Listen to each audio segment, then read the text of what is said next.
हम लोग क्या करते हैं, हम प्रॉब्लम से को गले लगाने की बजाय उसके आगे भागना शुरू कर देते हैं। और जब आप भागना शुरू करते हैं, बड़ा अजीब सा, मैं चॉइस ऑफ वर्ड अच्छा नहीं, लेकिन क्या करूं, मैंने आपको समझाना है।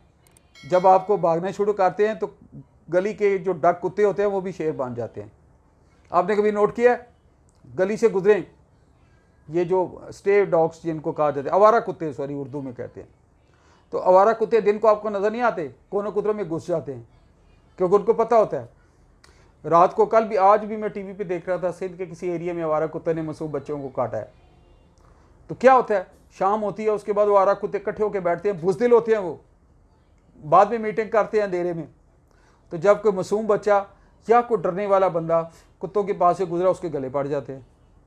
वो कुत्ते के काटने से बंदा जख्मी नहीं होता, वो जब ज़्यादा कुत्तों को देख के दौड़ता है तो आगे ईंट होती है, पत्थर होता है, गिरता है बेचारा, और उससे उसकी टांग टूट जाती है और सारी उम्र के लिए जख्मी हो जाता है। दूसरा साइन, वही 10 साल का बच्चा हो, उसके हाथ में हो डंडा, और कुत्तों के सामने डट के गुजरे, और सारे कुत्तों को पता हो कि इतनी ज़ोर से डंडा मारेगा या मेरी टांग टूट जाएगी या मेरा मुंह टूट जाएगा। मैं लिख के देता हूँ 24 घंटों का कोई टाइम हो, कोई आवारा कुत्ता उसके नज़दीक नहीं आएगा। इसको कहते हैं मेहनत से प्रॉब्लम को फेस करना। वो कहते हैं मैं कैसे हूँ, खड़ा हूँ रास्ते में, मुझे टकरा दे, मुझे किसी बला से तू। जो ज़िंदगी में जीना चाहते हैं बलाओं से टकराना आना चाहिए उनको। बला चाहे आपका सब्जेक्ट है, चाहे कोई मुसीबत है, चाहे कोई इंसान आपको तंग कर रहा है, चाहे कोई सब्जेक्ट कर रहा है, चाहे कोई ऐसी चीज़ पे अपनी ऑक्यूपाइड है, मसला है, हर मसले को मैं बला का नाम देता हूँ। उसको सॉल्व करें, तोड़ें उसको, और इतना उसको रगड़ें, इतनी उसकी रनिंग पूरी कराएं कि वो आपके पाँव में गिरने पे मजबूर हो जाए। यह है मोहम्मद अल्लाह के प्यारे नबी के पैरोकारों की टीचिंग।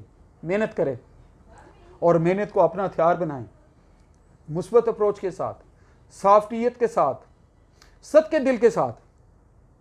और खुदा की कसम, मैं कसम बहुत कम उठाता हूँ, मैं इस वीडियो में बहुत इमोशनल हो गया हूँ और चाहता हूँ मेरे बच्चों को ये मैसेज जाए, मत डरो किसी से, अल्लाह वाहदा ला शरीक है, जिसने पैदा किया, आपको पैदा करने से पहले रिज़्क़ का बंदोबस्त कर दिया है। उसने आपको इंसान बनाया, मुसलमान बनाया, प्यारा पाकिस्तानी बनाया, अच्छे पेरेंट्स के घर पैदा किया, सेहतमंद क्वालिटी लाइफ दी, टैलेंट दिया, और आप दो मुसीबतें देखे कबूतर की तरह आंखें बंद कर रहे हैं। ये नाशुक्री नहीं है।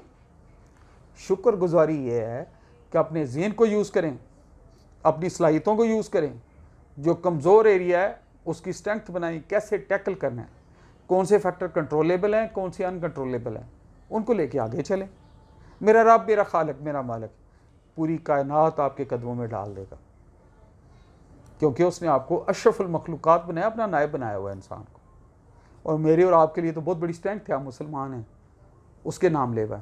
तो मेरी अल्लाह ताला से दुआ है, अल्लाह ताला आपको इज़्ज़तें दे, कामयाबियाँ दे, और इतनी हिम्मत दे कि आप हर मुसीबत को, हर बला को, हर टेंशन को आगे बढ़ के गले लगा लें। चाहे वो FSC के मार्क्स हैं, चाहे वो कमीशन लेने हैं, चाहे वो डॉक्टर बनना है, चाहे ज़िंदगी में कोई भी कामयाबी अल्लाह आपको दे, और हिम्मत से काम लें। मैं अल्लाह ताला से दुआ करूँ, अल्लाह आपको अपनी अच्छी मंजिलें और ख्वाब पूरी करे, मेरी मंजिलें और ख्वाब पूरे करे, और प्यारे देश पाकिस्तान का हमेशा रखवाला हो। Thank you very much, all the best, अस्सलाम वालेकुम।